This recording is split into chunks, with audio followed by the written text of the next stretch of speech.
Hallelujah, sons of God. Hallelujah, sons of God. My name naitwa Chege, nimeokoka na mpenda Kristo kama mwokozi wa maisha yangu.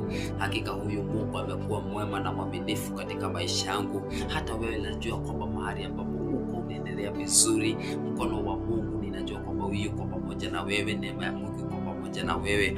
Kwa hivyo najua kwamba katika hii season na watu wengine tunapitia mambo mengi, tunapitia mambo magumu, lakini Biblia inasema kwamba rejoice in the Lord always. Again I say rejoice. Hallelujah, sons of God. Biblia inasema kwamba tafuteni huyu Mungu, mtafuteni Mungu naye mtamuona. Ukitafuta Mungu utamuona, lakini usipomtafuta huwezi kumuona. Hallelujah, sons of God. Huwa tunasema kwamba kuna watu wanaosikia kwamba kuna Mungu, walisikia kwamba kuna Mungu lakini hawajaimuona. Kwa hivyo ni kusikia ya kwamba kuna Mungu, na baada ya kusikia kwamba kuna Mungu ni kumtafuta. Ukimtafuta huyo Mungu utamuona. Ukimtafuta huyo Yesu utamuona, kama jinsi ambavyo nimemtafuta huyo Mungu. Kwa hivyo si Mungu yako utafuta, ni wewe utafuta Mungu. Wengine wanasema kwamba there is no God. Tafuta Mungu na atafanya nini? Nawe utamuona. Hallelujah, sons of God. Bila kuendelea, tunaingia katika kitabu cha John chapter 1 verse 1.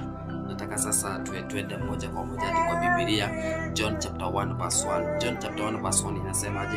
Inasema hivi: hapo mwanzo kulikuwako neno, naye neno alikuwa kwa Mungu, naye neno alikuwa Mungu. Kwa hivyo neno ni nani? Neno ni nani? Ingia pale John, teremka pale chini. John chapter 1 verse 14 itakuelezea neno ni nani. Hallelujah, sons of God. John chapter 1 verse 14 inasemaje?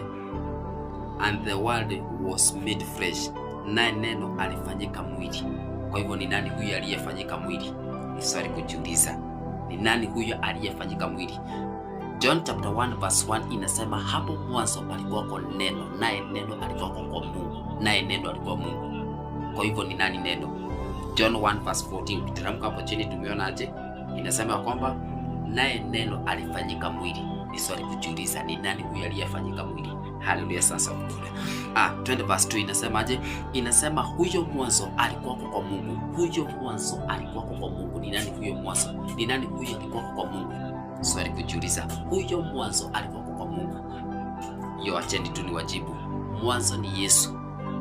Yesu ndiye mwanzo na malizia. Yesu ndiye mwanzo na mwisho. Kwa hivyo huyo mwanzo, kwa hivyo huyo Yesu alikuwa kwa Mungu. Hallelujah, sons of God. Verse 3 inasemaje? Vyote vilifanyika kwa huyo. Ni nini hizo? Ni nini hizo ambazo zilizofanyika? Inasema kwamba vyote vilifanyika kwa huyo. Biblia haijatuelezea ni nani, lakini